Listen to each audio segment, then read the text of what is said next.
Good morning everyone. कैसे हैं आप लोग? अभी स्टार्ट हुई है बेटा क्लास। साउंड भी नहीं आ रहा है, अब सब आएगा ना। चलिए, तो एक दो क्वेश्चन और करते हैं इक्वेशन ऑफ मोशन पर, फिर आगे बढ़ेंगे।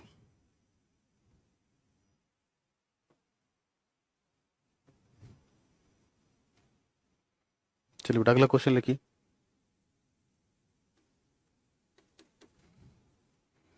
ए कार एक्सेलरेट्स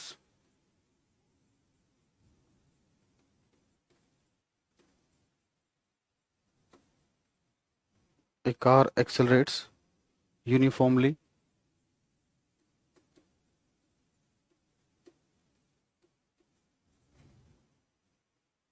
फ्रॉम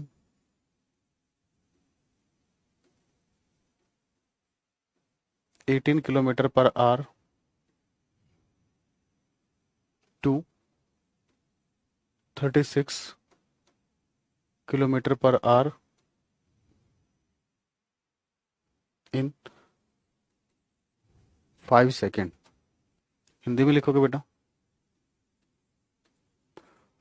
एक कार एक कार 18 किलोमीटर प्रति घंटे से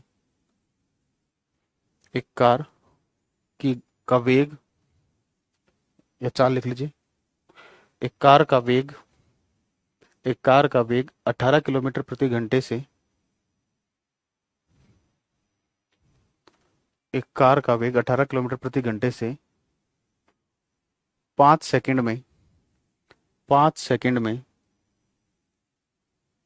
5 सेकंड में समान त्वरण से समान त्वरण से समान त्वरण से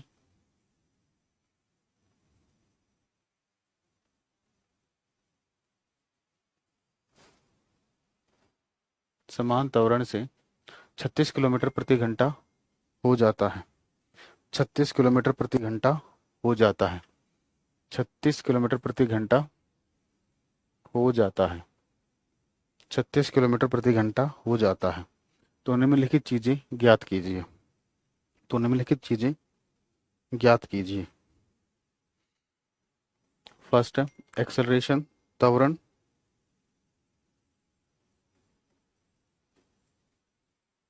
एक्सेलरेशन त्वरण।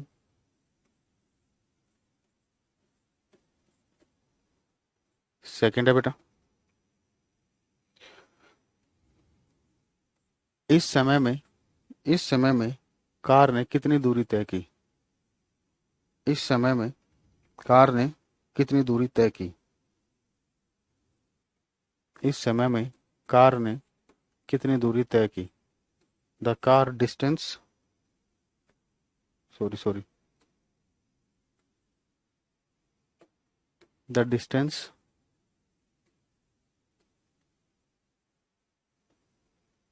कवर्ड बाय कार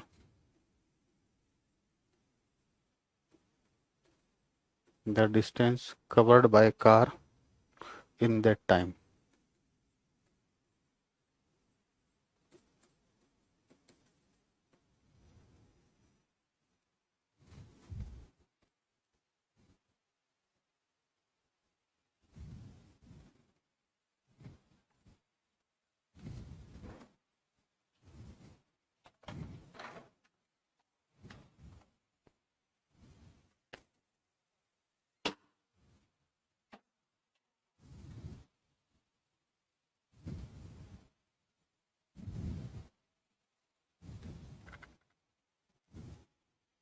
बताइए बेटा, क्या आंसर होगा?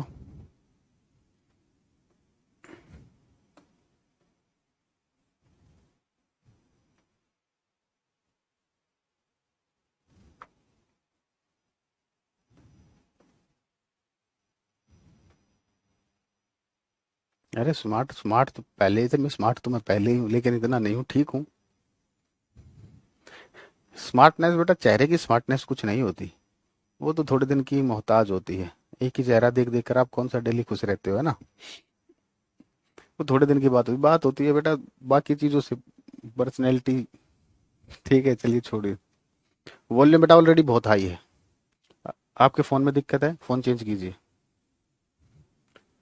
पहला स्लाइड है, देखिए।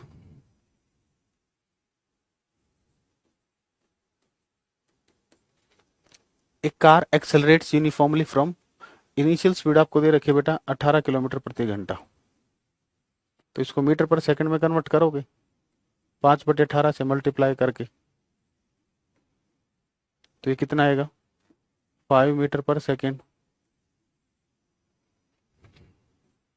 फाइनल कितनी है बेटा 36 किलोमीटर प्रति घंटा, तो इसको मीटर पर सेकंड में कन्वर्ट कीजिए, ये आ गई 10 मीटर पर सेकंड, और टाइम उसने दे रखा कितना समय दे रखा 5 सेकंड। तो पहला कह रहा बेटा एक्सेलरेशन, तो first equation of motion use कर लें, v equal to u plus a T.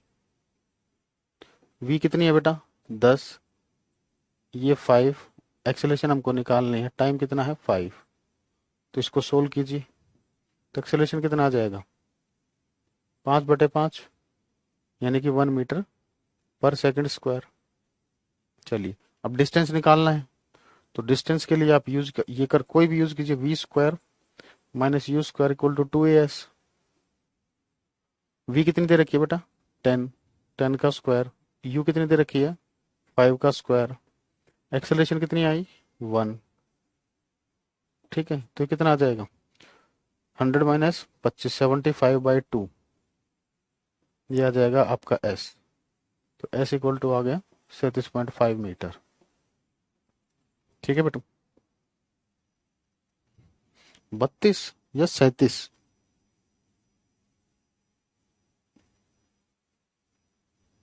ठीक है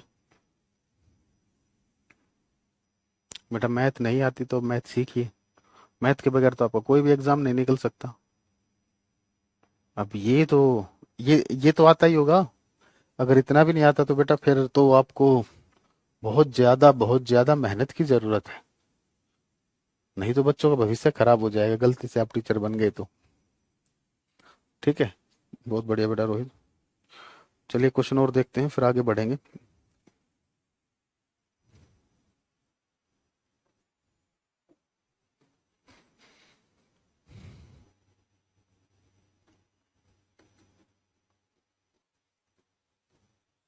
the breaks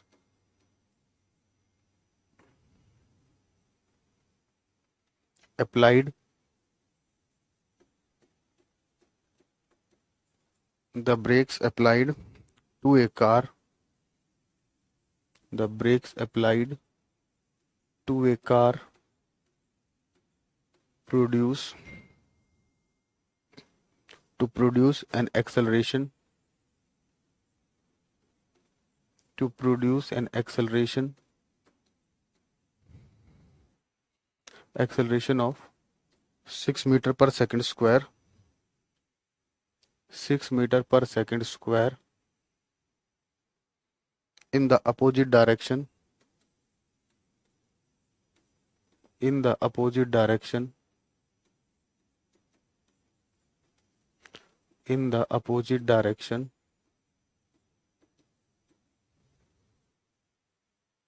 to the motion, in the opposite direction to the motion। Hindi में लिखोगे बेटा, एक कार पर ब्रेक लगाने पर, एक कार पर ब्रेक लगाने पर, एक कार पर लगा सकते हैं बेटा, शुभम बिल्कुल लगा सकते हैं। एक कार पर ब्रेक लगाने पर गति की विपरीत दिशा में, गति की विपरीत दिशा में, गति की विपरीत दिशा में,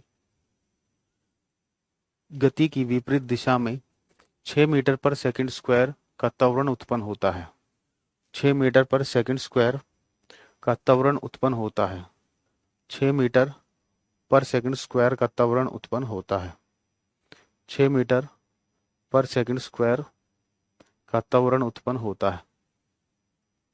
थैंक यू बेटा रमनदीप।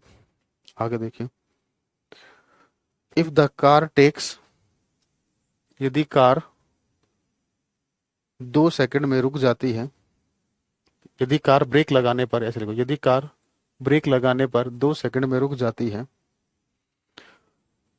यदि कार ब्रेक लगाने पर 2 सेकंड में रुक जाती है, if the car takes 2 seconds to stop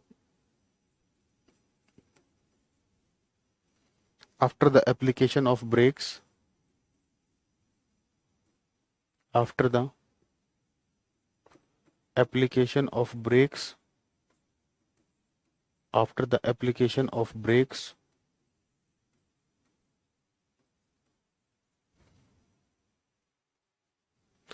calculate the, तो इस समय में कार ने कितनी दूरी तय की, तो इस समय में कार ने कितनी दूरी तय की, calculate the distance, calculate the distance it travel, it travels during this time.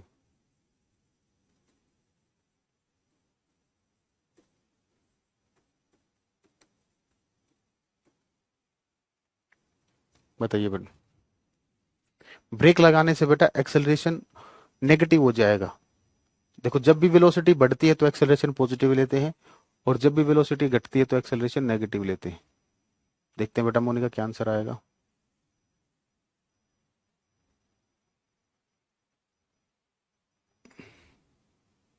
बिल्कुल सही है बेटा मोनिका, बहुत बढ़िया।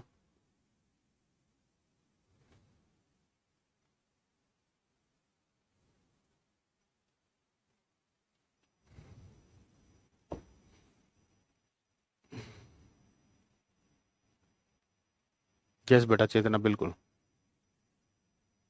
अरे बेटा बद्दुआ नहीं दे रहा हूँ सोना, बेटा मैं आपको समझा रहा हूँ। आप एक बात बताइए, जीवन में आपने किया क्या है? इतना तो मैथ सबको आता है, कैलकुलेशन तो करनी आती है, इतना तो आता ही होगा। और बाकी का मैथ सीख लीजिए बेटा, बद्दुआ नहीं दे रहा मैं आपको। आप समझिए बात को। मैं ये कह रहा हूँ आपको मेहनत की बहुत ज्यादा जरूरत है। हो जाएंगे बेटा प्रियंका, हो जाएंगे, करवा देंगे बेटा, कोई दिक्कत नहीं। अभी थोड़ा सा दिमाग से उतर जाता है। हेल्पडेस्क नंबर पर कॉल कर कर बोल देना कि ये हमारे नोट्स अपलोड नहीं हुए इसके, तो वो कर देंगे। चलिए बेटा देखते हैं। हाँ बेटा इशिता बिल्कुल सही है। देखिए, समझिए क्वेश्चन को।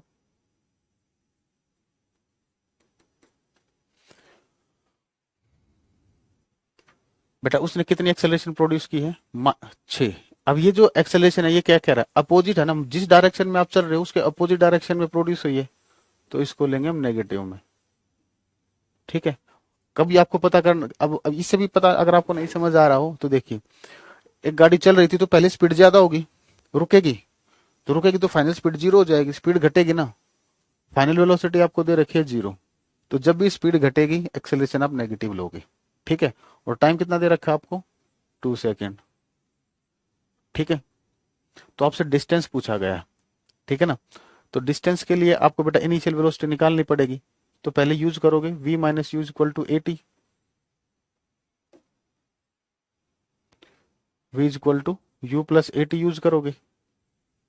फाइनल है जीरो, इनिशियल आपको पता नहीं, एक्सेलरेशन -6 है, टाइम है 2, तो इनिशियल वेलोसिटी निकालने की क्या आएगी बेटा? 12 मीटर पर सेकेंड। ठीक है। अब आप जिसे निकालना चाहो निकाल सकते हो।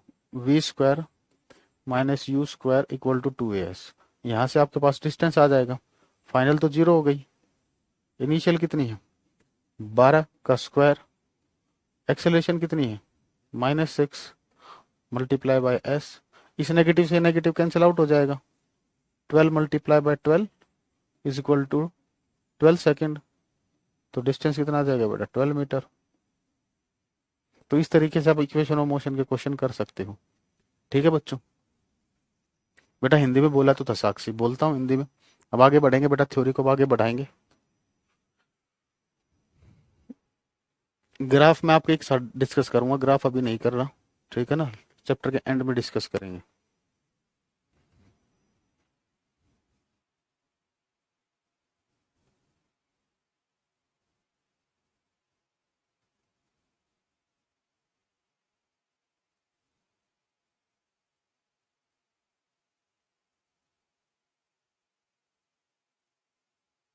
बिल्कुल सही बात है मानसी, बहुत बढ़िया बेटा रोहित। चलिए बेटा, बेटा इक्वेशन ऑफ मोशन लगानी है सिंपल, वीडियो को दोबारा देख लेना। ये इतनी भारी चीज नहीं है जिसके लिए दोबारा पढ़ाना पड़े। हेडिंग डालिए बेटा, मास। मास द्रव्यमान।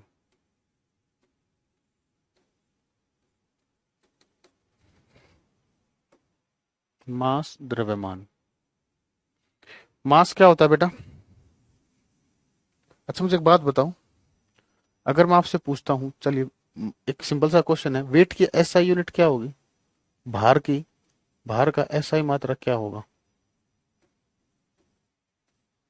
ये बताइए।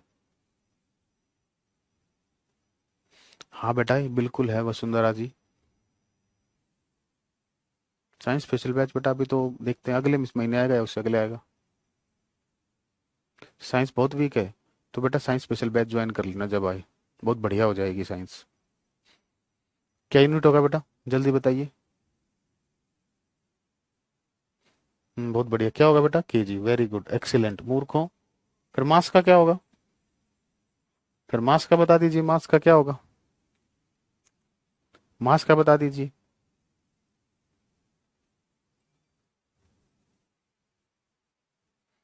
बेटा मास का होता है किलोग्राम, वेट का किलोग्राम गलत है। ठीक है, बात करेंगे अभी इस पर, तो मुझे पता था ये आप गलती करोगे, इसलिए मैंने इसको डिस्कस कर लिया। ठीक है, देखिए बेटा, मास किसी भी बॉडी के अंदर, किसी भी बॉडी के अंदर जो टोटल कंटेंट होता है, ठीक है ना, जैसे मार्कर है, जिस चीज से बना है, ठीक है ना, कुल मात्रा इसके अंदर जो होगी उसको बोलते हैं बेटा हम मास। ठीक है, और मास हमेशा कांस्टेंट रहता है ऐसा बोलते हैं, उसका रीजन क्या है बेटा? ये मार्कर यहाँ पर है, आप इसको अपने घर पर ले जाओ, घूमने जाओ, अपने साथ ले जाओ, किसी दूसरे देश में ले जाओ, क्या इसका कंटेंट बदल जाएगा? कि सर जैसे इंग्लैंड में गया तो वो टूट गया, वहां पर अलग अलग हो गए इसके सारे हिस्से, नहीं होगा ना ऐसा। तो इसलिए हम बोलते हैं मास कहीं पर भी चले जाओ, मास हमेशा कांस्टेंट रहेगा। ठीक है, तो लिखोगे definition, the total content, the total content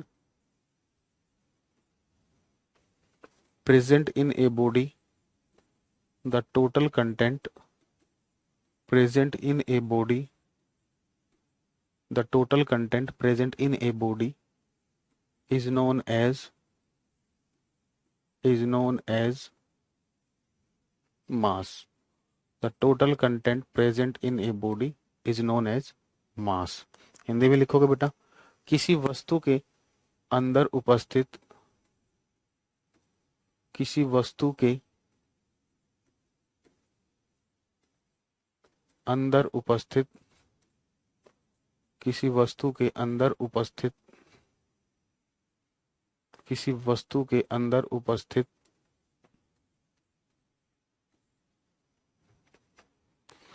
कुल सामग्री को, किसी वस्तु के अंदर उपस्थित कुल सामग्री को, कुल सामग्री को वस्तु का, वस्तु का द्रव्यमान कहा जाता है। किसी वस्तु के उपस्थित, अंदर उपस्थित कुल सामग्री को द्रव्यमान कहा जाता है।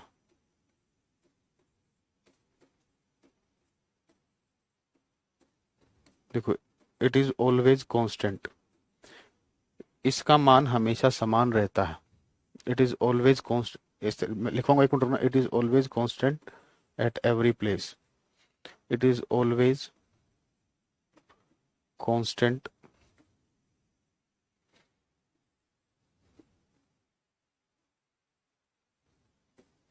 एट एवरी प्लेस, हर जगह,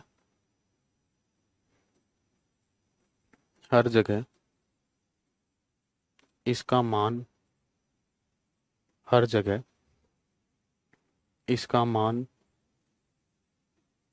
समान रहता है, हर जगह इसका मान समान रहता है, हर जगह इसका मान समान रहता है। ठीक है, एसआई यूनिट किलोग्राम।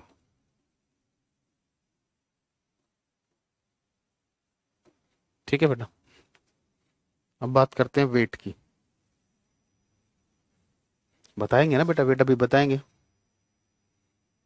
बेटा आता है साइंस स्पेशल, मैं ही पढ़ाता हूँ जब साइंस स्पेशल आता है, लेकिन उसमें मैं केमिस्ट्री पढ़ाता हूँ बेटा। साइंस स्पेशल में क्या होता है ना, एक टीचर दो सब्जेक्ट नहीं पढ़ा सकता, उसमें मैं सिर्फ केमिस्ट्री पढ़ाता हूँ। अरे थोड़ा डिटेल में समझाइए, आता जाता आपको कुछ है नहीं, थोड़ा डिटेल में बताइए। वेट की आपको ऐसा यूनिट नहीं पता।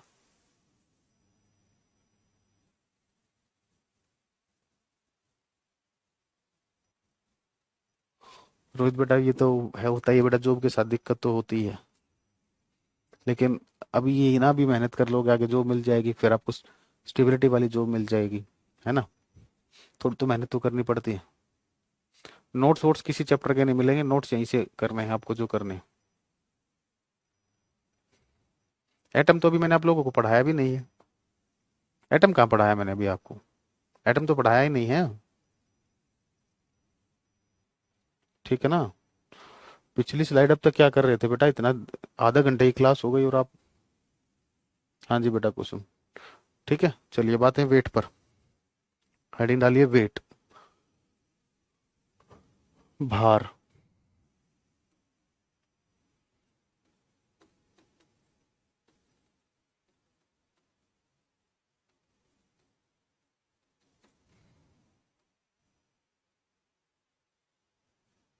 वेट भार। देखिए बेटा वेट क्या होता है। ये कोई बॉडी है बेटा जिसका मास है कैपिटल एम। ठीक है। अब अर्थ क्या करती है, अर्थ इस बॉडी को अपनी तरफ खींचती है, एक फोर्स लगाती है।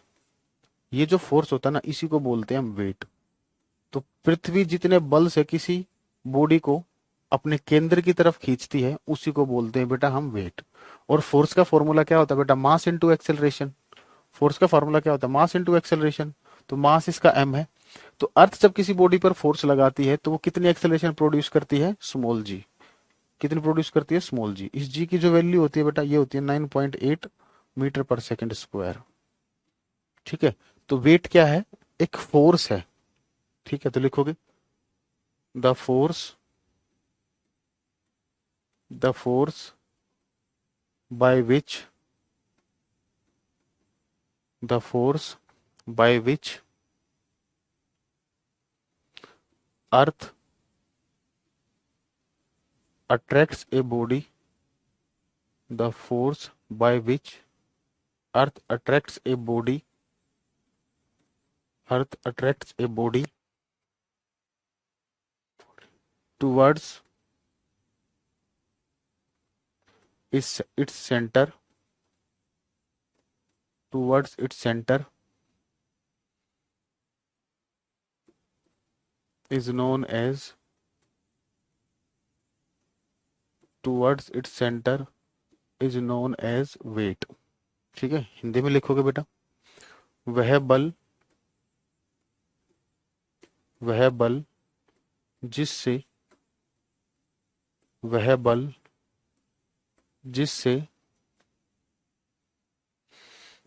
पृथ्वी, वह बल जिससे पृथ्वी किसी वस्तु को, वह बल जिससे पृथ्वी किसी वस्तु को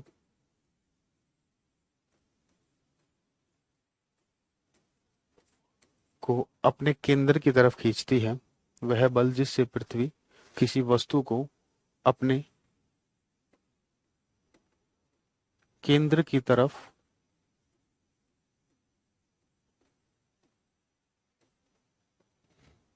खींचती है,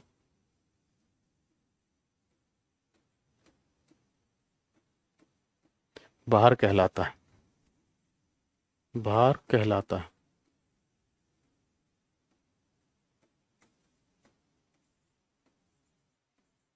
भार कहलाता है। ठीक है बेटा, अब देखिए, अब ये जो जी की वैल्यू है ना, ये जैसे जगह में चेंज आएगा ना, जैसे जगह में परिवर्तन होगा, ये जी का मान बदल जाता है। जी की वैल्यू हर जगह सेम नहीं होती।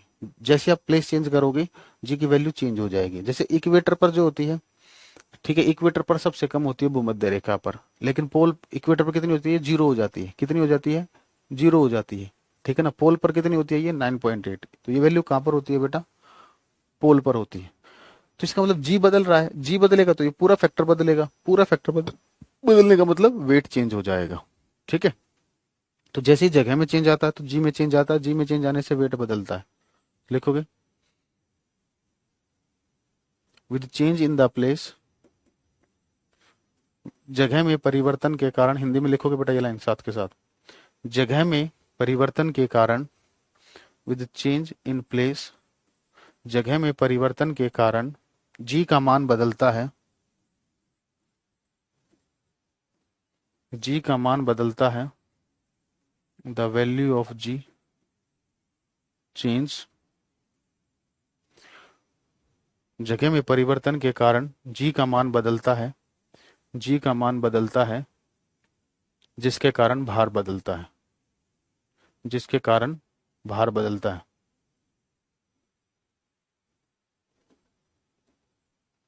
And weight changes.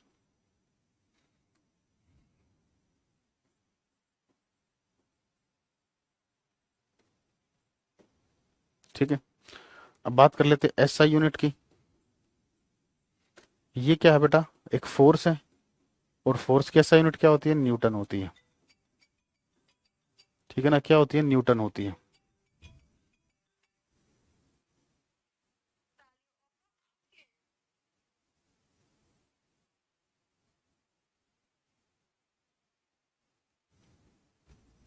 हाँ जी, अगर आप यहां से बात करो, यहां से अगर आप यूनिट निकालोगे तो बेटा क्या आएगी, मास की यूनिट क्या हो जाएगी, किलोग्राम।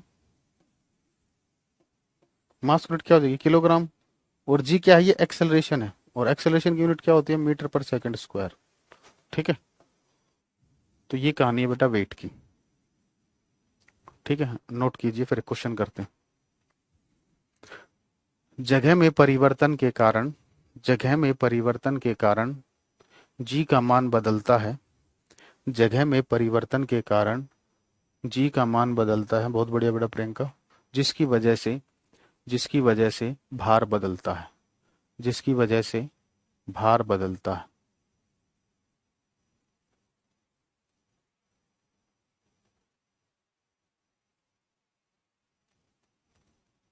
तो एकता कह रही अपलोड हो चुके हैं पॉलीमर के नोट्स। बेटा प्रार्थना अभी तो शायद अगले महीने आएगा, 15 तारीख के आसपास।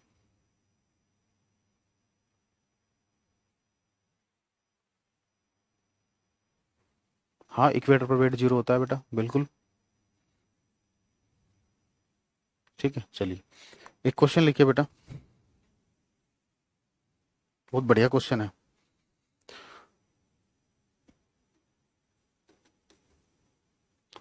The mass of a body, the mass of a body, the mass of a body at earth is 60 kg। किसी वस्तु का, किसी वस्तु का पृथ्वी पर द्रव्यमान, किसी वस्तु का पृथ्वी पर द्रव्यमान 60 kg है। किसी वस्तु का पृथ्वी पर द्रव्यमान 60 kg है। किसी वस्तु का पृथ्वी पर द्रव्यमान 60 kg है। किसी वस्तु का पृथ्वी पर द्रव्यमान 60 kg है। किसी वस्तु का पृथ्वी पर द्रव्यमान 60 kg है। If this body is placed, if this body is placed, if this body is placed at moon, यदि इस वस्तु को चंद्रमा पर रख दिया जाए, यदि इस वस्तु को चंद्रमा पर रख दिया जाए तो वहां पर इसका कितना द्रव्यमान होगा, तो वहां पर इसका कितना द्रव्यमान होगा। If this is placed at moon, then find its mass at moon। तो चंद्रमा पर इस वस्तु का कितना द्रव्यमान होगा, तो चंद्रमा पर इस वस्तु का कितना द्रव्यमान होगा। ह्यूमन बॉडी में क्या है, अरे ज्योति बेटा डॉक्टर बनना है।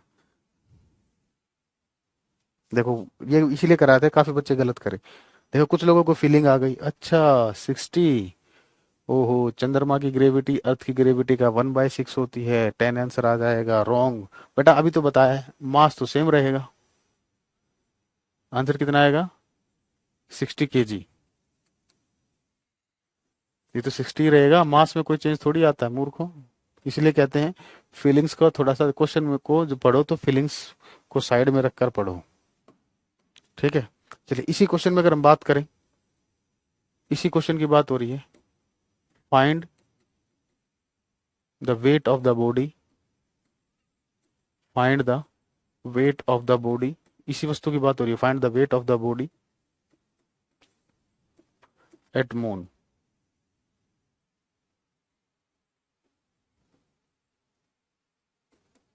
तो चंद इस वस्तु का चंद्रमा पर भार ज्ञात कीजिए।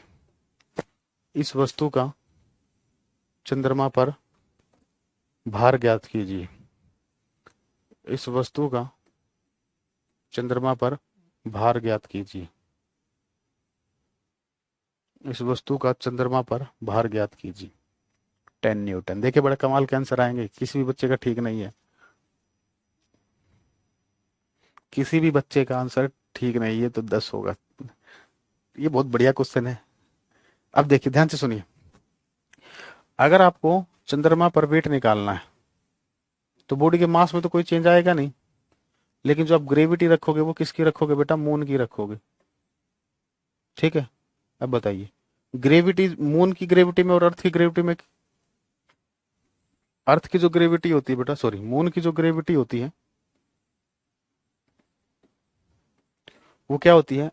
अर्थ पर जितनी ग्रेविटी है, अर्थ पर जो जी की वैल्यू है, इसका 1/6 होती है। ठीक है।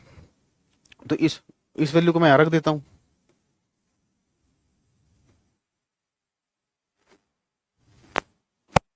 ठीक है। और क्वेश्चन में मेंशन है जी की वैल्यू आपको 10 लेनी है। ये मेंशन है जी कितना आपके पास? 10 मीटर पर सेकंड स्क्वायर है। ये क्वेश्चन में मेंशन कर रखा है। ठीक है ना, ये अर्थ की बात हो रही है। अगर नहीं मेंशन करोगे तो बेटा 9.8 लोगे। तो मास कितना बेटा? 60, ये 10, ये 6, कितना आ गया बेटा? 100 न्यूटन। ठीक है।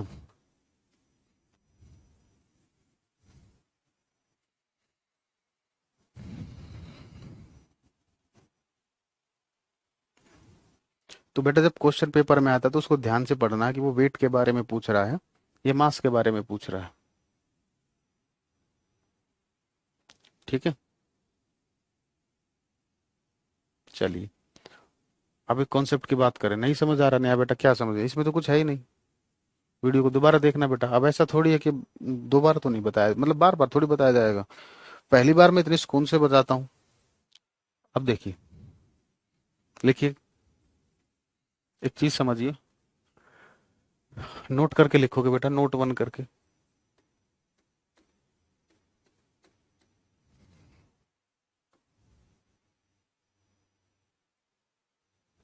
मान लीजिए एक बिल्डिंग है बेटा।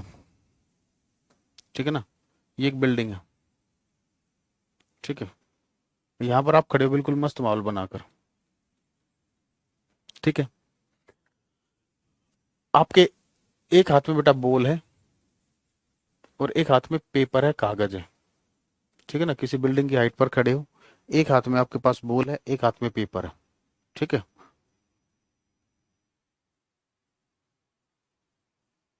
ओ गुड बेटा अंकिता, बहुत बढ़िया। ठीक है। तो एक बात बताइए, एक हाथ में आपके बॉल, एक हाथ में क्या है? पेपर है। दोनों को एक साथ छोड़ दिया। अब ये जो आप छोड़ रहे हो ना, ये कहां पर छोड़ रहे हो? ये वैक्यूम में छोड़ रहे हो।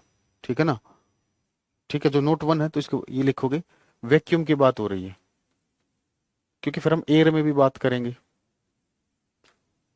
ठीक है, निर्वात में बात चल रही है अभी। तो कौन सी बॉडी बेटा धरती पर जल्दी पहुंचेगी? जल्दी से बताना एक बार, इनमें से कौन सी बॉडी धरती पर जल्दी पहुंचेगी? इनमें से कौन सी बॉडी धरती पर जल्दी पहुंचेगी? बाल जल्दी गिरेगा, सुनो मेरी बात बेटा। ये बॉल है और ये पेपर है। अर्थ इसको भी जी से अपनी तरफ खींचेगी और इसको भी जी से अपनी तरफ खींचेगी। एयर है ही नहीं, इन बॉडीज पर कौन सा फोर्स लग रहा है?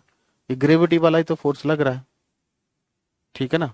क्या लग रहा है? ग्रेविटी वाला ही फोर्स लग रहा है, ठीक है। और मैं एक चीज बता देता हूँ, जी जो लगती है ना, ग्रेविटी जो लगती है, हर बॉडी पर इसकी वैल्यू सेम होती है, ठीक है। तो बेटा दोनों को बराबर फोर्स से खींचा जा रहा है, ठीक है ना? क्या कर रहे हैं हम? दोनों को बराबर फोर्स से खींच रहे हैं, ठीक है। तो दोनों बॉडीज क्या होंगी? ग्राउंड पर एक साथ पहुंचेंगी, ठीक है ना? तो वैक्यूम में लिखोगे both bodies, both bodies will reach the ground, both bodies will reach the ground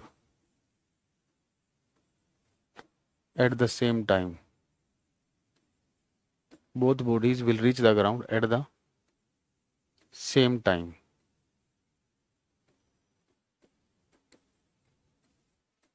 दोनों वस्तुएं, दोनों वस्तुएं, दोनों वस्तुएं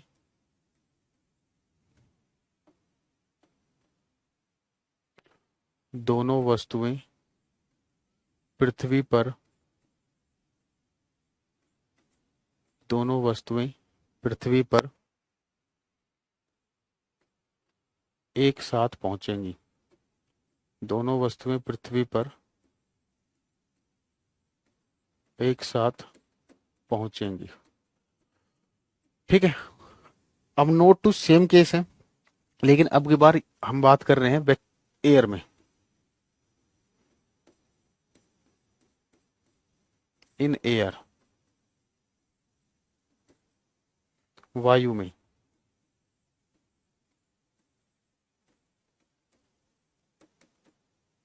वायु में, इन एयर, वायु में, ठीक है। तो वायु में देखिए क्या होगा बेटा, अब ध्यान से देखना, ठीक है।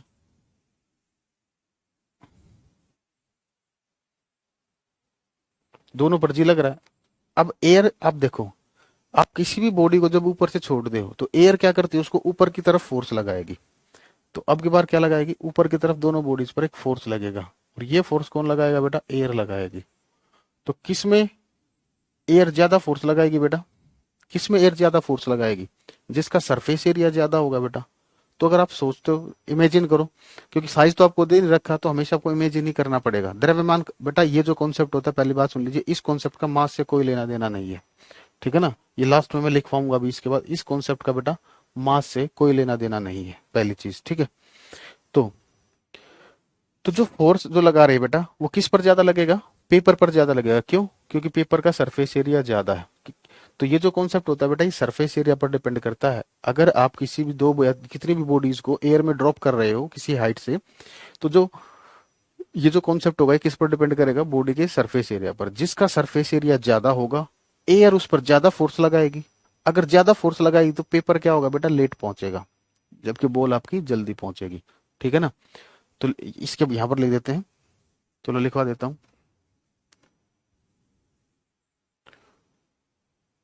Paper takes, paper takes more time, paper takes more time to reach the ground, paper takes more time to reach the ground, paper takes more time to reach the ground because of its, because of its greater surface area, because of its greater surface area it faces, it faces more air repulsion। Hindi में लिखोगे बेटा,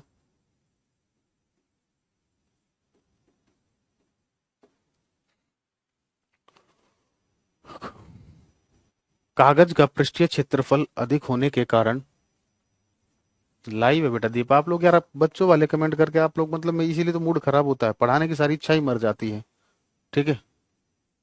नहीं बेटा, D ये जो ना, ये हर exam में हेल्प करेगा, हर एग्जाम में आता है। ठीक है, हर एग्जाम के सिलेबस में है ये। तो आप लोग इतने समझदार होकर, चलो 1% मान ही लेते हैं आपकी बात की, क्लास रिकॉर्डेड है, पढ़ लीजिए, पढ़ाई पर ध्यान दीजिए ना, क्या फर्क पड़ता है। वैसे ये लाइव क्लास है, ठीक है। दीपा जी, अब आपको यकीन भी होगा, आपका नाम लिया है मैंने, लिखोगे। अब देखो, लय बिगड़ के क्या लिखवा रहा था मैं, ध्यान ही नहीं रहा, गजनी हो जाता हूँ मैं, डिस्टर्ब ना करें। हाँ, फ्रिक्शनल फोर्स बोल सकते हैं इसको बेटा, एयर के द्वारा। देखो, कागज का पृष्ठीय क्षेत्रफल अधिक होने के कारण, कागज का पृष्ठीय क्षेत्रफल अधिक होने के कारण, कागज का पृष्ठीय क्षेत्रफल, पहले ही पीले बेटा, इससे पहले भी क्लास थी मेरी।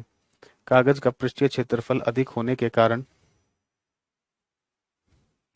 कागज कागज वायु के द्वारा, थैंक यू बेटा अंकिता, कागज वायु के द्वारा लगने वाले प्रतिरोध का, कागज वायु के द्वारा, कागज वायु के द्वारा लगने वाले प्रतिरोध का अधिक अनुभव करता है। कागज वायु के द्वारा लगने वाले प्रतिरोध का अधिक अनुभव करता है, जिसकी वजह से जिसकी वजह से जिसकी वजह से वह धरती पर देरी से पहुंचता है, जिसकी वजह से वह धरती पर देरी से पहुंचता है, जिसकी वजह से वह धरती पर देरी से पहुंचता है। ठीक है, अब नोट करके लिख लो कि तीसरा पॉइंट, ये जो कॉन्सेप्ट है बेटा, इसका मास से कोई लेना देना नहीं है। ठीक है ना, ये ध्यान रखोगे।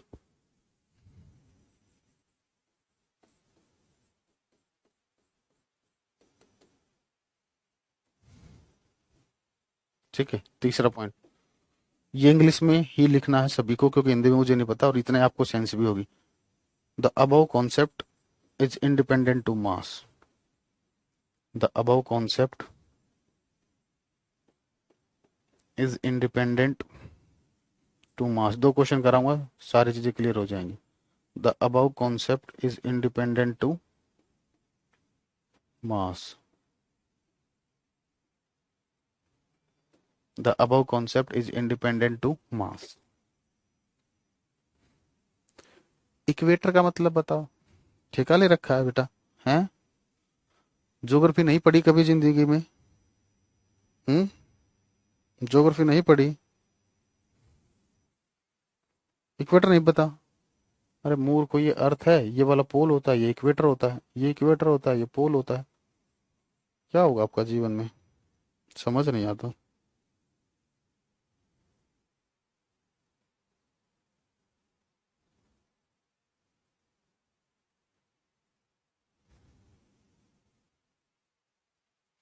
वैक्यूम का मतलब होता है बेटा जहां पर एयर नहीं होती।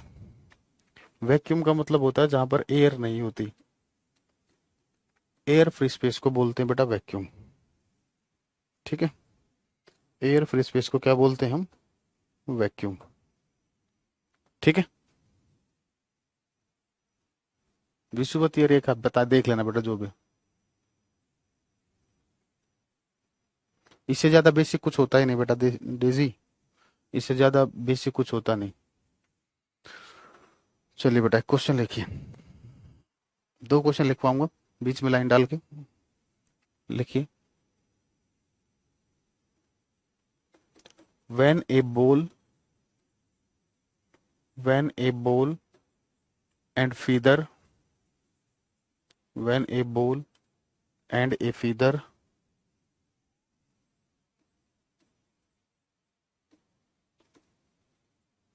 both are both are dropped simultaneously, both are dropped simultaneously when a ball and a feather both are dropped simultaneously from a certain height. When a ball and a feather both are dropped simultaneously from a certain height, from a certain height then Hindi में लिखोगे बेटा, जब एक गेंद और पंख को, जब एक गेंद और पंख को, एग्जाम को क्लियर करने का कोई शॉर्टकट नहीं होता, ओनली मेहनत।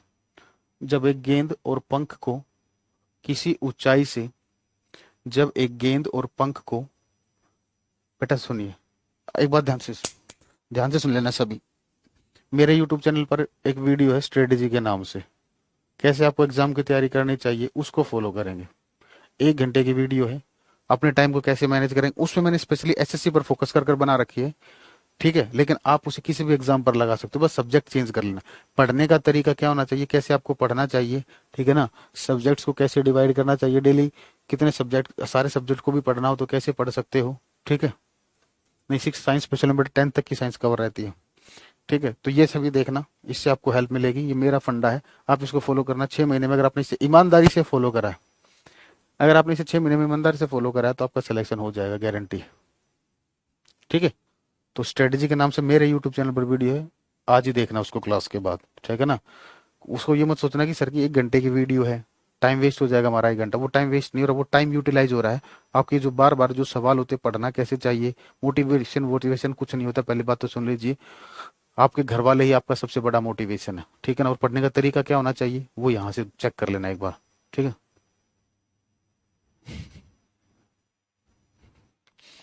चैनल नेम बेटा, ये मुझे बड़ा गंदा लगता है, जब हम आपको बताते हैं तब तो आप नोट करते नहीं, आपको लगता है सर वैसे ही बताते हैं, जब एक बार देखोगे ना तो अंदर से आवाज आएगी, हाँ ये तो बहुत बढ़िया स्कीम है, ठीक है ना, बहुत बढ़िया स्कीम है, मैंने कल ही देखा था सर, बहुत अच्छा स्ट्रेटेजी है, हाँ ठीक है ना। तो देखिए बेटा, ये ये किसी की कॉपी पेस्ट नहीं है, आपके गुरुजी की बनाई हुई है, ठीक है। क्योंकि हमने भी बेटा पढ़ाई की है, तो मैंने उसको बहुत फॉलो किया है बेटा, मैंने भी 4 महीने फॉलो किया था। चलिए, जब एक गेंद और कागज को किसी ऊंचाई से एक साथ छोड़ दिया जाए, जब एक गेंद और कागज को बेटा सब्सक्राइब करने की तो कर रखा है, लेकिन देखना जरूरी है। सब्सक्राइब करने से सिलेक्शन थोड़ी होगा, जो वीडियोज उनको देखोगे, जो काम की चीजें वो देखी। जब एक गेंद और कागज को किसी ऊंचाई से एक साथ छोड़ दिया जाए तो तो ए ऑप्शन,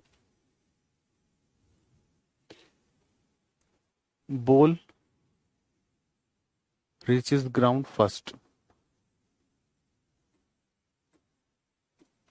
गेंद सबसे पहले धरती पर पहुंचेगी, गेंद सबसे पहले धरती पर पहुंचेगी, गेंद सबसे पहले धरती पर पहुंचेगी। नेक्स्ट केस में, पेपर रीचेस ग्राउंड फर्स्ट, कागज धरती पर जल्दी पहुंचेगा, कागज धरती पर जल्दी पहुंचेगा। Both will reach, both will reach ground at the same time,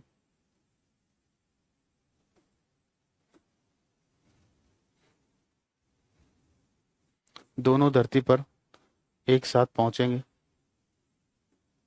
दोनों धरती पर एक साथ पहुंचेंगे, दोनों धरती पर एक साथ पहुंचेंगे।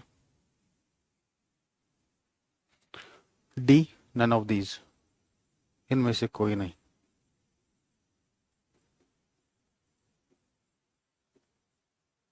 ठीक है, अभी क्वेश्चन और लिखिए, ताकि आपको इस इनके क्वेश्चन को करने का तरीका आपको पता चल जाए, इस टाइप के क्वेश्चन को कैसे हैंडल करना है। लिखिए अगला question, two stones, two stones of different masses, two stones of different masses, two stones of different masses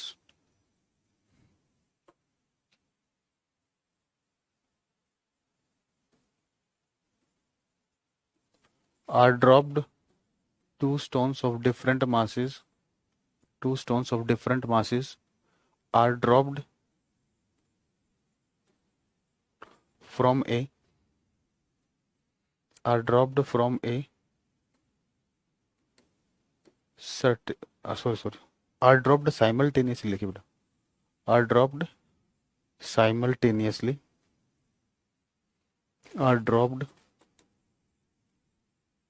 simultaneously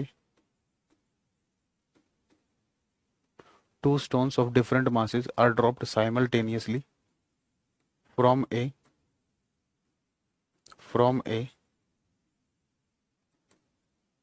two stones of different masses are dropped simultaneously from a certain height, from a certain height, then यदि दो पत्थर के टुकड़ों को, sorry इस तरीके से लिखो, दो अलग अलग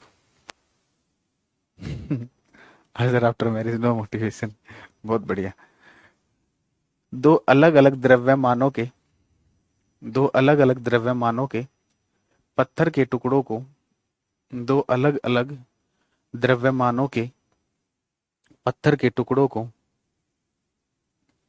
दो अलग अलग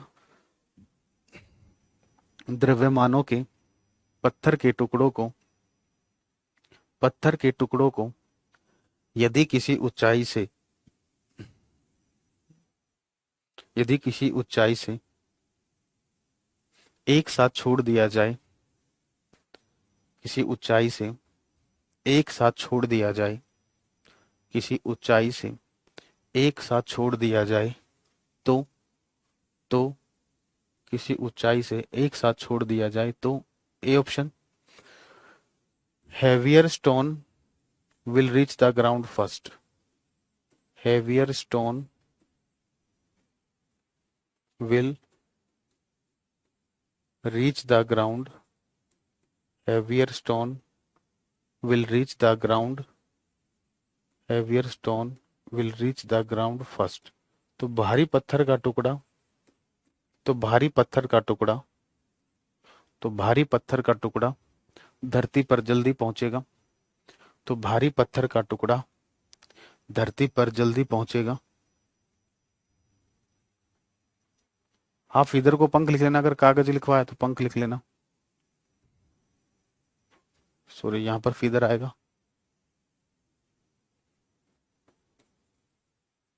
तो भारी पत्थर का टुकड़ा धरती पर जल्दी पहुंचेगा, B option, lighter stone, lighter stone, lighter stone will reach the ground, lighter stone will reach the ground first, lighter stone will reach the ground first। C, B लिखोगे हल्का पत्थर धरती पर जल्दी पहुंचेगा, हल्का पत्थर धरती पर जल्दी पहुंचेगा, हल्का पत्थर धरती पर जल्दी पहुंचेगा। ऑप्शन सी, both stone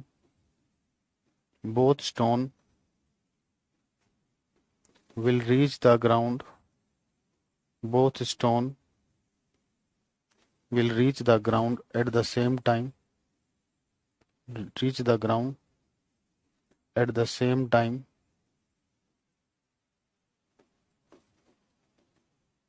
दोनों पत्थर के टुकड़े, दोनों पत्थर के टुकड़े धरती पर एक साथ पहुंचेंगे, दोनों पत्थर के टुकड़े धरती पर एक साथ पहुंचेंगे, दोनों पत्थर के टुकड़े धरती पर एक साथ पहुंचेंगे, दोनों पत्थर के टुकड़े धरती पर एक साथ पहुंचेंगे, दोनों पत्थर के टुकड़े धरती पर एक साथ पहुंचेंगे, दोनों पत्थर के टुकड़े धरती पर एक साथ पहुंचेंगे।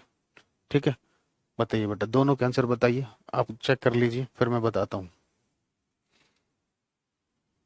देखो बेटा, दोनों क्वेश्चन में कोई केस आपको मेंशन नहीं किया। देखो सबसे बड़ी बात क्या है, आपको ये नहीं बताया गया है कि किसको वैक्यूम में छोड़ा है और किसको एयर में छोड़ा है।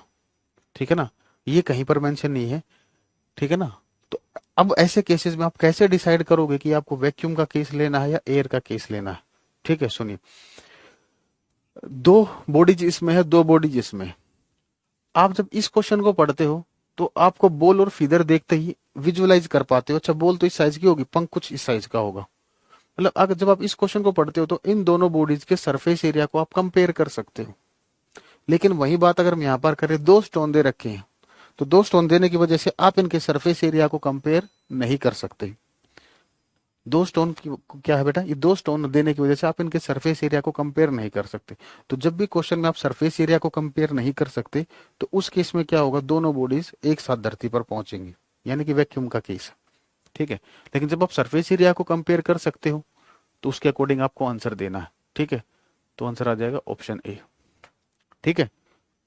तो विदाउट ये केस दिए हुए आप ये चेक कर सकते हो बेटा कौन सा केस आपको यूज करना।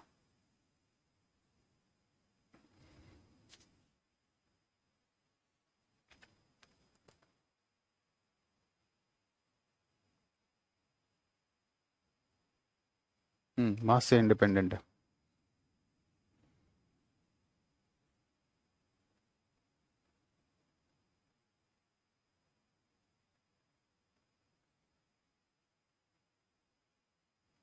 ठीक है बच्चों, चलिए अब आगे बढ़ते हैं बेटा। अब थोड़ा इनर्शिया के बारे में बात करते हैं। ठीक है ना। हेडिंग डालिए इनर्शिया, जड़त्व।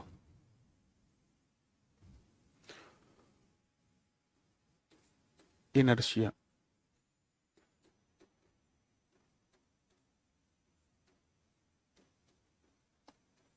जड़त्व।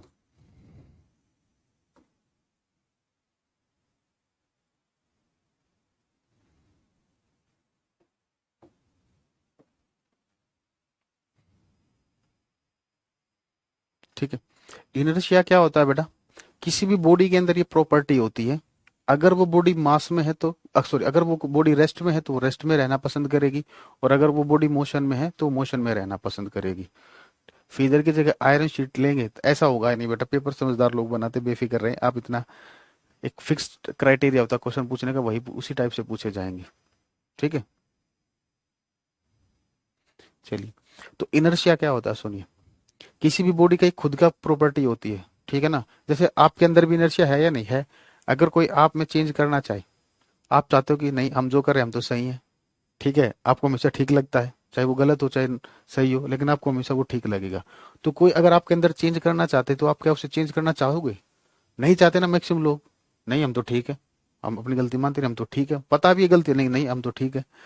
तो ऐसे ही हर बॉडी के साथ होता है। अगर आप किसी बॉडी के अंदर कोई चेंजेस लाना चाहोगे ना, तो वो क्या करेगी, उन चेंजेस को लाने से रोकेगी। इसी प्रॉपर्टी को क्या बोलते हैं बेटा हम, इनर्शिया। तो यहाँ पर थोड़ा सा और स्पेसिफाई कर देते हैं। अगर कोई बॉडी रेस्ट में है तो वो रेस्ट में रहना चाहेगी, और अगर कोई बॉडी मोशन में है तो वो मोशन में रहना चाहेगी।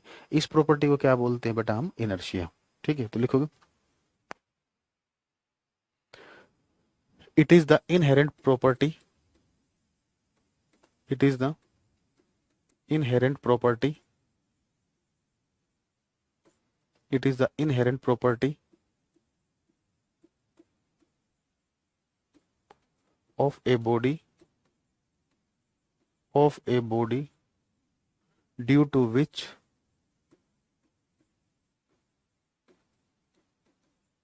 it resists any change. It is an inherent property of a body due to which it resists any change in its state of rest or motion. State of rest or motion.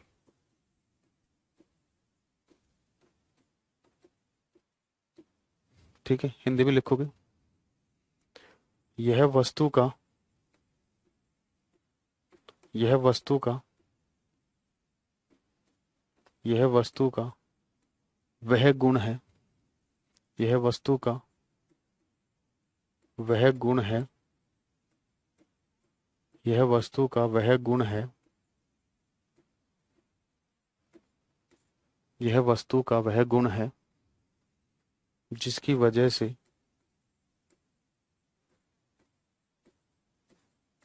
यह वस्तु का वह गुण है, यह वस्तु का वह गुण है जिसकी वजह से वस्तु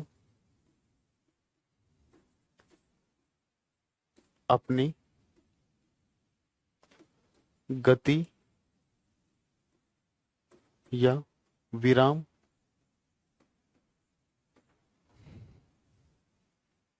की अवस्था, विराम की अवस्था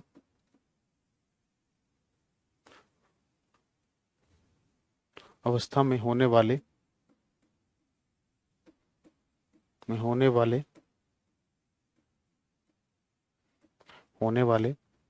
परिवर्तन को रोकती है,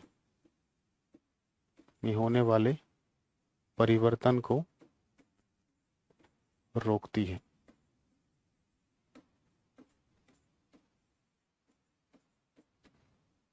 ठीक है। अब इनर्शिया जो होता है बेटा, ये किस फैक्टर पर डिपेंड करता है? इनर्शिया जो होता है बेटा, ये मास पर डिपेंड करता है। किस पर डिपेंड करता है? मास पर। जिस बॉडी का मास ज्यादा होगा उसका इनर्शिया ज्यादा होगा। ठीक है, तो लिखोगे it depends on mass, it depends on मास। यह द्रव्यमान पर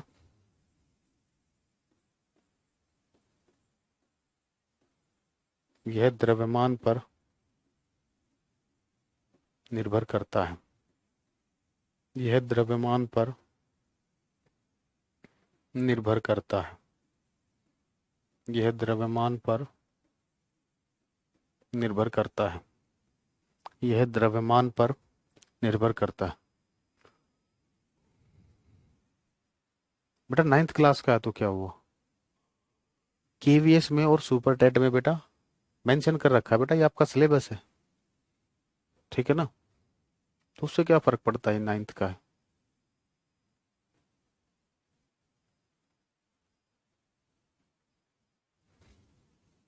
ये न्यूटन सेकंड लॉ नहीं है, अभी अगली क्लास में पढ़ाएंगे न्यूटन सेकंड लॉ। आज भी बहुत अच्छे से समझ आ रहा है, थैंक यू।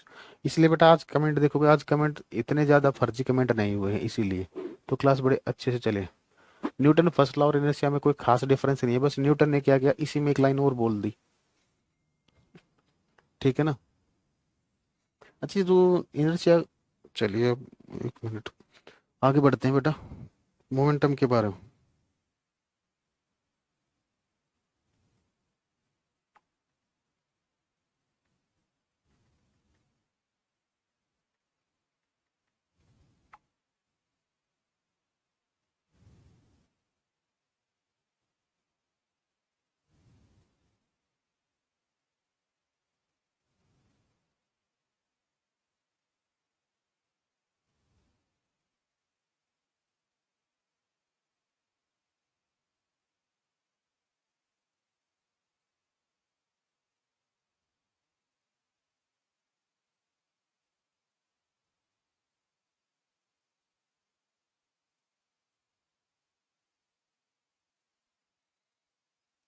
अरे बताएंगे बेटा, ओसिलेटरी ट्रांसलेटरी मोशन सब पढ़ाएंगे, टेंशन क्यों ले रहे हो? ये बैच सीटेट का थोड़ी है बेटा, ये बैच सीटेट का थोड़ी है, सीटेट का अलग चलता है बैच। ठीक है ना। चलिए अब बात कर लेते हैं मोमेंटम की। संवेग,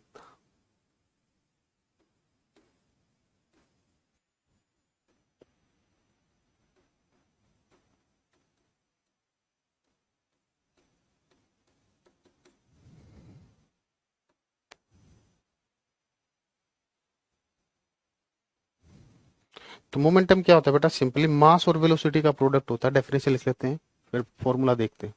देखो, it is the product of it is the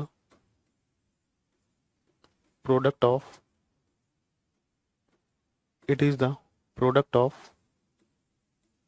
it is the product of mass and velocity, it is the product of mass and velocity। Hindi में लिखोगे बेटा, यह द्रव्यमान और वेग का गुणनफल है, यह द्रव्यमान और वेग का यह द्रव्यमान और वेग का और वेग का गुणनफल है।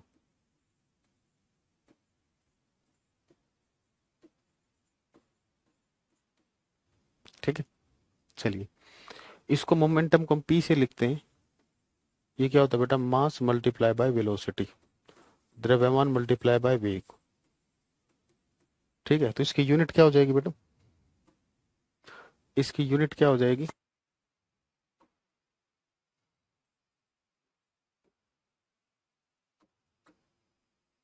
SI unit.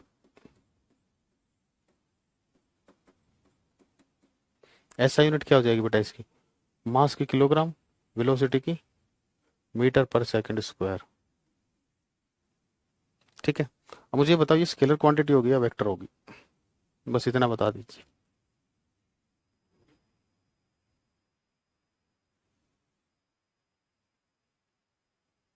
कोई नहीं बेटा, सीटेट में और इसमें दोनों में कॉमन है ये, बस इक्वेशन ऑफ मोशन नहीं था, कोई दिक्कत नहीं है, कॉमन है, ऐसी कोई दिक्कत वाली बात नहीं, ये कह रहा हूँ ना ये हर एग्जाम में आता है। अच्छा अच्छा, चलो कोई बात नहीं, सीटेट वाली है तो अच्छी बात है। सीटेट में भी है बेटा ये, ऐसी कोई बात नहीं, मैंने सोचा अलग अलग है। ठीक है ना, ऐसा कोई दिक्कत वाली बात नहीं।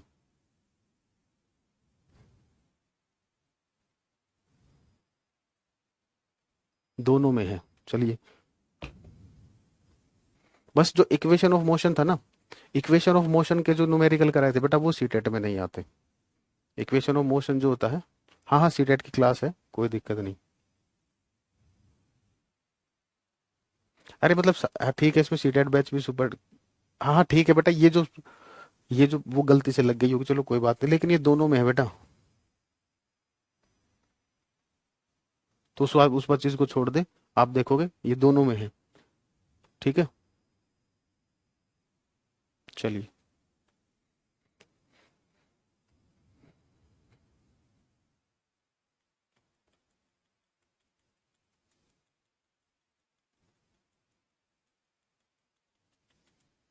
बेटा देखो, ये वेलोसिटी क्या है, एक वेक्टर क्वांटिटी है, तो ये वेक्टर है तो ये भी क्या होगी, वेक्टर होगी। ठीक है, तो लिखोगे it is a vector quantity, it is a vector quantity, it is a vector quantity. यह एक यह एक सदिश मात्रा है, यह एक सदिश मात्रा है।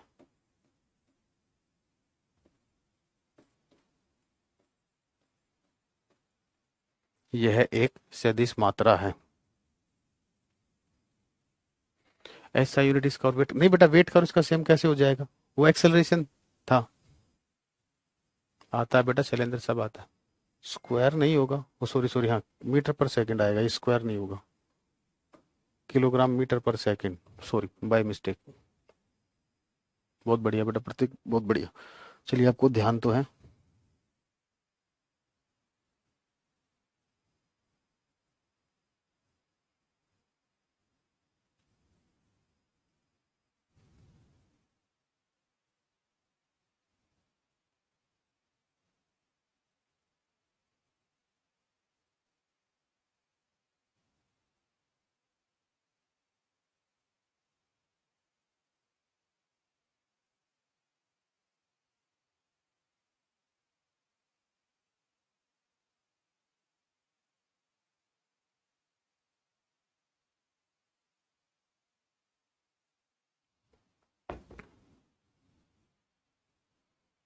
नहीं, सीटेट में इक्वेशन ऑफ मोशन का टॉपिक नहीं आता बेटा, बस, तो उसको आप छोड़ सकते हो सीटेट में, लेकिन बाकी ये सारी चीजें हैं।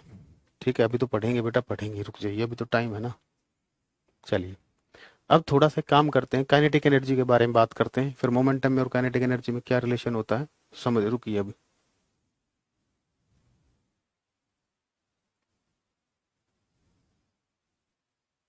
नहीं, सारे टॉपिक कराऊंगा बेटा आपको, सारे टॉपिक। अब एक काम करते हैं, पहले काइनेटिक एनर्जी के बारे में बात करते हैं, एक बार रुकिए। Kinetic energy,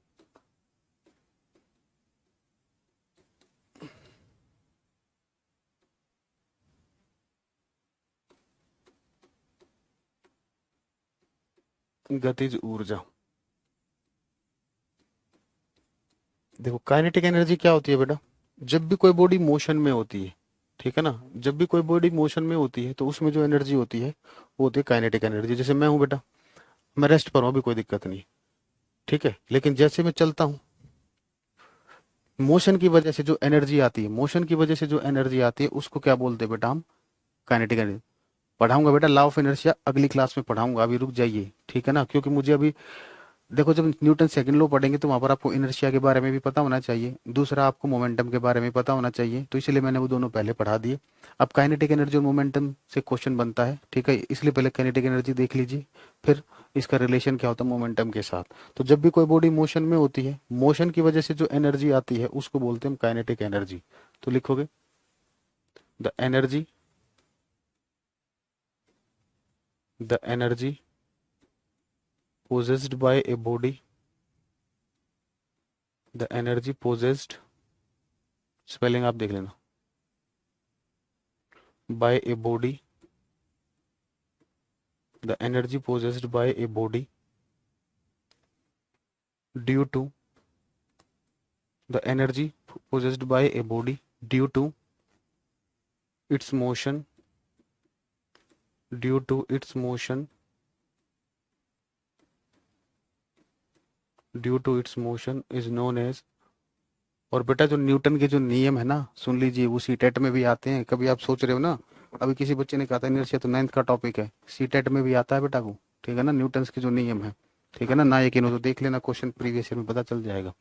the energy possessed by a body due to its motion is known as, is known as kinetic energy, is known as kinetic energy. लिखोगे किसी वस्तु के, किसी वस्तु में, किसी वस्तु में, किसी वस्तु में गति की वजह से, किसी वस्तु में गति की वजह से, किसी वस्तु में गति की वजह से जो ऊर्जा होती है, किसी वस्तु में गति की वजह से जो ऊर्जा होती है, किसी वस्तु में गति की वजह से जो ऊर्जा होती है उसे, उसे गतिज ऊर्जा कहते हैं, उसे गतिज ऊर्जा कहते हैं, उसे गतिज ऊर्जा कहते हैं, ठीक है बेटा। तो काइनेटिक एनर्जी का जो फॉर्मूला होता है ये होता है half m v square. Kinetic energy का जो फॉर्मूला होता है ये होता है half m v square, where v क्या है बेटा, एम क्या है, mass of body, m is equal to mass of the body, और वी क्या है, वेलोसिटी ऑफ द बॉडी,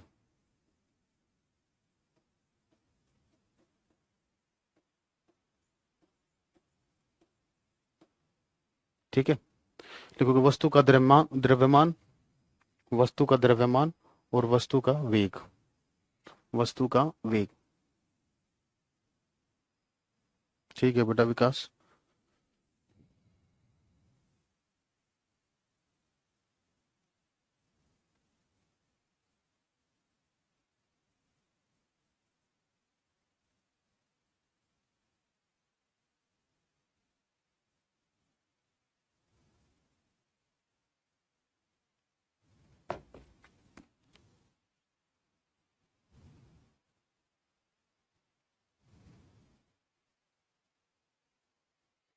तो नोट करके दोनों में रिलेशन देख लीजिए, रिलेशन क्या होता है,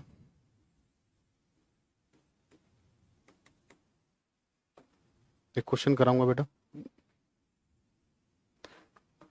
काइनेटिक एनर्जी जो होती है बेटा ये इक्वल टू होता है पी स्क्वायर बाय 2m, ये रिलेशन होता है।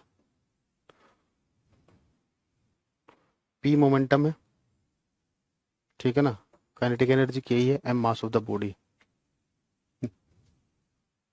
नहीं मधु बेटा, ये तो बाय मिस्टेक हो गया, बाय मिस्टेक।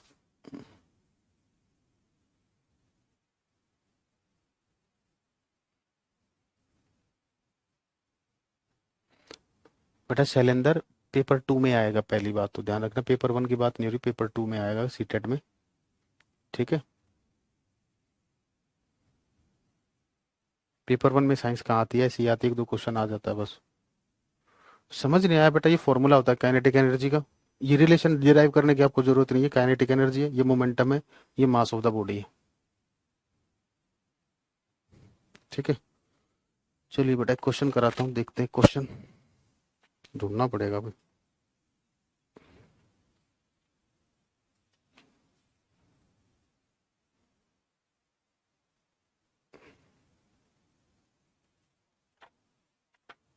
एक मिनट रुकिए।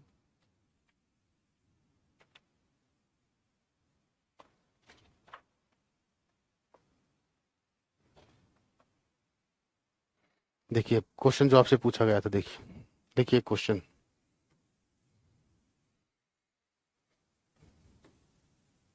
सीटेट में पूछा था ये क्वेश्चन वैसे। इफ इधर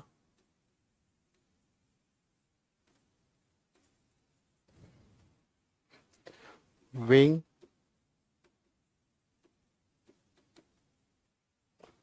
5 kg and a nail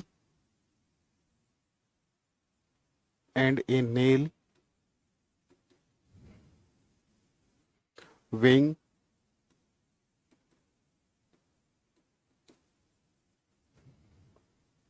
10 gram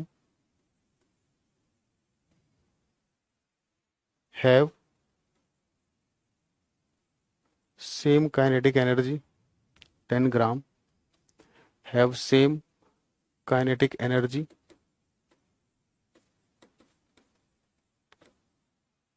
लिखोगे। एक 5 kg, एक 5 किलोग्राम का पंख और 10 ग्राम, ग्राम नहीं किलोग्राम, ग्राम ही लिखो बेटा, किलोग्राम नहीं तो कुछ ज्यादा ही हो जाएगा, किलोग्राम तो है ना। देखो एक 5 ग्राम का पंख, एक 5 ग्राम के पंख, एक 5 ग्राम के पंख। बहुत बढ़िया बेटा, सैल है, carry the class is not live because teachers don't reply. बहुत बढ़िया, अब पता चल गया लाइव है। आपको प्रूफ देना जरूरी है, आप लोगों को हमें प्रूफ देना है। आप आपका ये जो शक करने का, ये जो डाउट है, इसीलिए आप पीछे रहते हो, आपको ट्रस्ट ही नहीं होता किसी पर। अरे आपको पढ़ाई से मतलब होना चाहिए। चलो 1% हम आपकी बात भी मान लेते, क्लास लाइव नहीं है, ठीक है, वैसे तो लाइव ही है, क्योंकि आप देख सकते हो आपके कमेंट का, शैला जी मैंने आपके कमेंट का रिप्लाई किया, ठीक है। नहीं भी तो आपको क्या फर्क पड़ता है, आपको कंटेंट पढ़िए ना आप। एक 5 ग्राम के पंख और 10 ग्राम की कील, 10 ग्राम की कील की गतिज ऊर्जा समान है।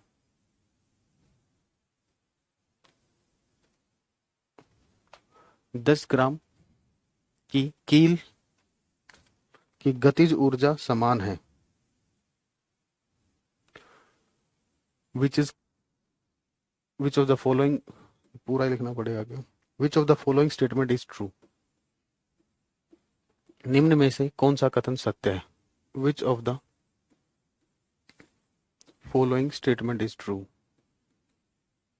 Which of the following statement is true, which of the following statement is true, निम्न में से कौन सा कथन सत्य है। First statement, the heavier body, the heavier body, the heavier body will have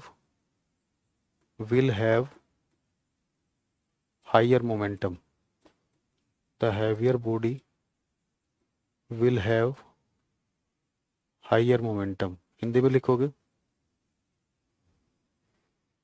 भारी वस्तु का संवेग अधिक होगा, भारी वस्तु का संवेग अधिक होगा, भारी वस्तु का संवेग अधिक होगा। both have equal momentum, दोनों का संवेग बराबर होगा। दोनों का संवेग बराबर होगा, दोनों का संवेग बराबर होगा। The lighter body, the lighter body, the lighter body will have higher momentum, the lighter body will have higher momentum। हल्की वस्तु का संवेग अधिक होगा, हल्की वस्तु का संवेग अधिक होगा, हल्की वस्तु का संवेग अधिक होगा। डी ऑप्शन, इनके संवेग की तुलना नहीं की जा सकती, इनके संवेग की तुलना नहीं की जा सकती। Can't compare there momentum. देखिए कितना बढ़िया क्वेश्चन है। अब पहले तो आप पर छोड़ता हूँ, अब देखिए इसको ट्राई कैसे करते हैं, आंसर बताइए, फिर उसके बाद देखेंगे करना कैसे चाहिए था आपको। बेटा जब फॉर्म जब होगा जब देख लेंगे। जल्दी बताइए बेटा, 2 ही मिनट है, 1.5 मिनट बची होगी।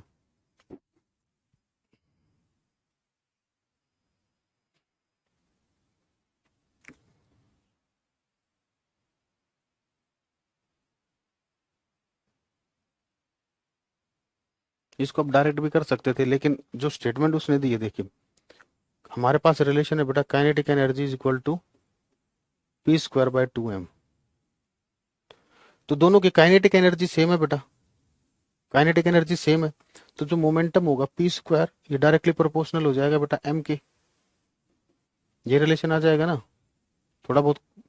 ये कांस्टेंट है, दोनों के लिए सेम है ये वैल्यू तो, ठीक है। तो ये कांस्टेंट है, तो इस कांस्टेंट को हटाकर मैंने प्रोपोर्शनलिटी का साइन लगा दिया, ठीक है ना। अगर काइनेटिक एनर्जी सेम है तो हम ये लिख सकते हैं, ठीक है।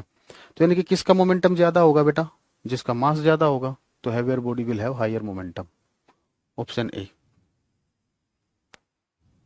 आपकी इच्छा है बेटा विकास, ठीक है। चलिए बेटा, तो अगली क्लास में Newton's laws of motion discuss करेंगे, ठीक है ना। उसके बाद हम जाएंगे टाइप्स ऑफ मोशन के एग्जांपल्स पर, उससे उससे पहले ग्राफ करेंगे, फिर हम बात करेंगे ऑसिलेटरी मोशन, इन सभी की डेफिनेशंस पर, ठीक है ना। ठीक है बच्चों, तो चलिए बेटा आज के लिए इतना ही, फिर मिलते हैं नेक्स्ट क्लास में। काजल बेटा दोबारा देखिए फिर, ठीक है ना। वो तो अब मैथ में भी आएगी, वो तो एवरेज जब पढ़ोगे वहां भी आएगी, एवरेज स्पीड। मास नहीं वेट दिया है, अरे मूर्ख हो, ये ग्राम है, ये ग्राम लिखा है, ये मास है, ठीक है। 2m बेटा, 2 भी कांस्टेंट है, सुनिए काइनेटिक एनर्जी भी सेम है, 2 तो कांस्टेंट है, तो इसलिए कांस्टेंट हटा दिया हमने सिर्फ, ठीक है। चलिए बेटा आज के लिए इतना ही, thank you, bye, take care.